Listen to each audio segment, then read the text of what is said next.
courtesy of Premier One Supplies. Premier One. We're doing a little fencing today, and to recap, if you go back about 2 years in my videos here, I made a video talking about why I bought this bird netting originally. I bought it and used it, I'll explain in the video, bought it and used it as the fence for our dogs in the backyard, with the plan being that in the future we would get chickens and we would already have it. Well, we've now had it as the fence for the dogs for like 2 years, so it's become a semi-permanent install. The problem with that is that when we go to mow, of course it's all grown up in grass on the bottom side, which isn't good for it. This fence is meant to be moved on a regular basis so it doesn't get grown up in the grass.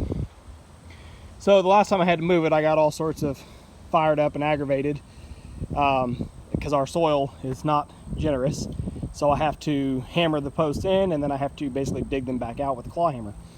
What we're going to be coming back with, we're going to take this one down, we're going to be coming back in with just our electric twine, which is this lovely stuff here. It's actually basically the same stuff that the bird netting's made out of, just not near all of the in-between mesh. So what I've done, I've basically assembled a perimeter the same as what this netting was, a little bit bigger. So we're going to corner off right here.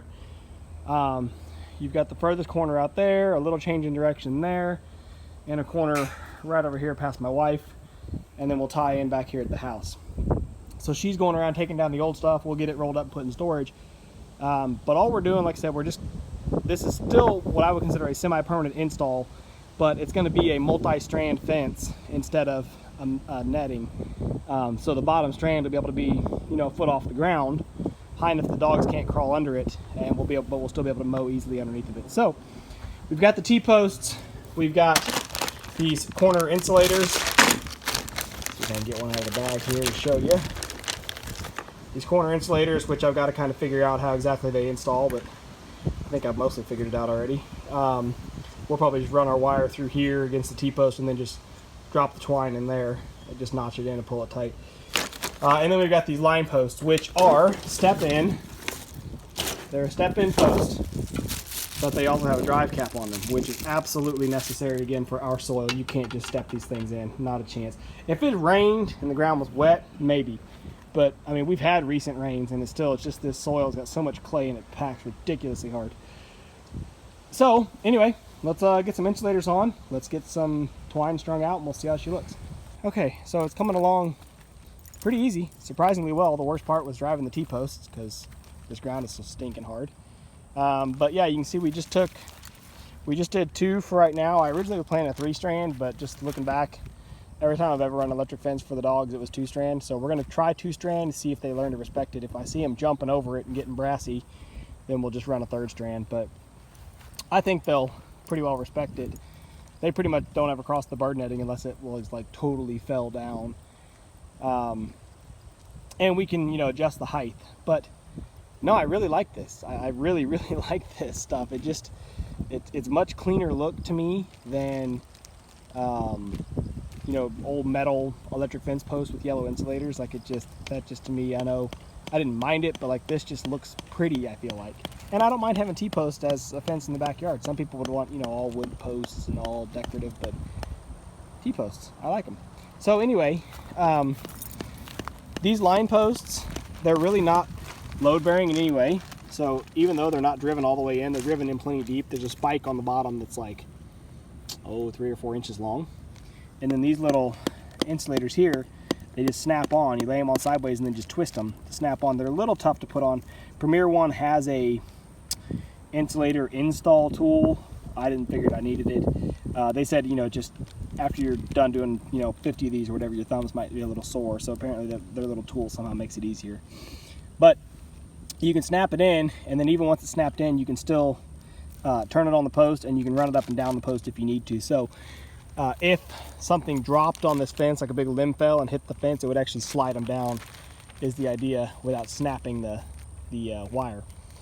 So anyway, we've got all the corners in. We're running. My wife ran the wires. It took, all of like not even 5 minutes for her to make both runs. I'll show you on the ends how we knotted them up. There was a little confusion there because in Premier One's catalog, it has a little diagram and it shows a it shows a wire tie. I can't remember what they call it, a grip right or something like that, which is like a little spring wire that you wrap around. It shows that in the diagram, but that doesn't exist for this size wire. This is the real small, what they call their electric twine. So I actually had to contact them. They said, oh no, with this stuff you just tie it in a knot. So you just tie it like a double cross knot. So anyway, I'll show you that here in a second, but for right now I'm going to try to catch up with the wife. She's got 2 more line posts for me set, so I'm going to get those snapped in. Alright, let's see if we can't snap one of these on for you guys. Just to show you, I kind of explained it in that last little clip there, but it's just a dual snap. I don't know if you guys can see that or not, but you just lay it on perpendicular to the pole and then just twist it up into place. And that's why I said it can hurt your thumb, because you have to push up with your thumb and pull in with your finger to snap it. But once it's snapped in, it grips pretty tight, but you can slide it up and down and rotate it. So that one's in. Bring it down just a little bit. See, we couldn't hardly get this post.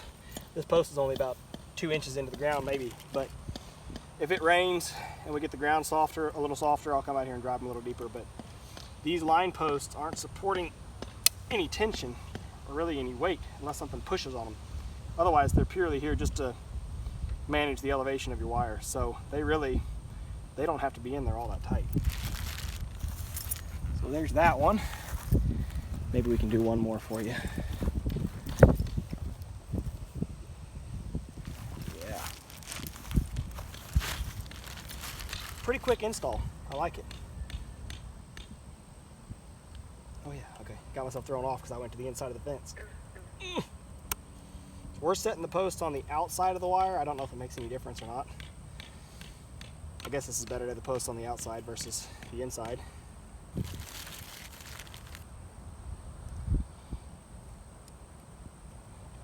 The first one I tried to snap on, for some reason the bottom didn't want to line up, so the top snapped but the bottom didn't. But that's the only one that's giving me a fit. Every other one of them has been really good. So okay, she's got 3 more posts. I'll get the snaps on, and we just have to hook up the shocker. See how she does. Alrighty, well, there's our final install. Final for now. I don't really have a good spot for this electric fence charger. The ultimate plan is that I'll have a big central fencer that'll be mounted in the pump house, but I've got to do some electrical supply work there, because right now, well, long story short, when I wired up that panel when we built the house, I didn't wire that panel with a neutral leg, so it's not 120 capable, it's only 240. However, from that panel to the pump house, I wired it to be 120 capable, but right now I don't have 120 in the pump house. So once I fix that, then I will wire, 120 receptacle in the pump house. I'll put a big central charger in there that hopefully is enough to do like the whole farm. And then I'll just do buried main legs off of that to go out to where I need them to be. So for now anyway, we've just got this little ghetto system. There's just extension cord laying across the floor, plugs in this bad boy, and then a piece of just little pigtail conductor. I've got my tester here. You guys aren't going to be able to see this. Well, maybe you can if I can. I don't know if it'll shade it. Oh, there it goes. A little flash. It's really hard to see it, but I'm getting at least 5,000 volts. I saw it pop to 6. There was 6,000. I don't think I'm getting all the way to 7, but it's showing 6,000 volts, which this is right on this receiving end. So I'm going to try to see if I can go over here and check it on the far end of the line. I mean, we just installed it, right? So it's basically as good as it can be from an aspect of no weeds or anything in it, but get my little ground rod down there in the dirt. You know what I just realized too? I only have the top strand energized. Saw it.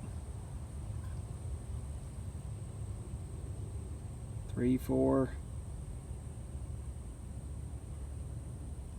So it's showing 4 on the far end, but yeah, I just realized, look at this, because of what I did here. I'm only energizing the top strand, so I'm gonna have to run a second little pigtail to the bottom strand, because that's gonna be the first one the dogs test anyway. Let me get that wired up, and then we'll be done. Alrighty, so for the pigtail, I just took a piece of tie wire and just kind of crimped it right there, just bent it around and crimped it. And I just checked with the tester here, and I'm getting 6,000 volts at the far end of the line. on both strands. So super cool, super excited. Ready to turn the dogs out here and see what they think.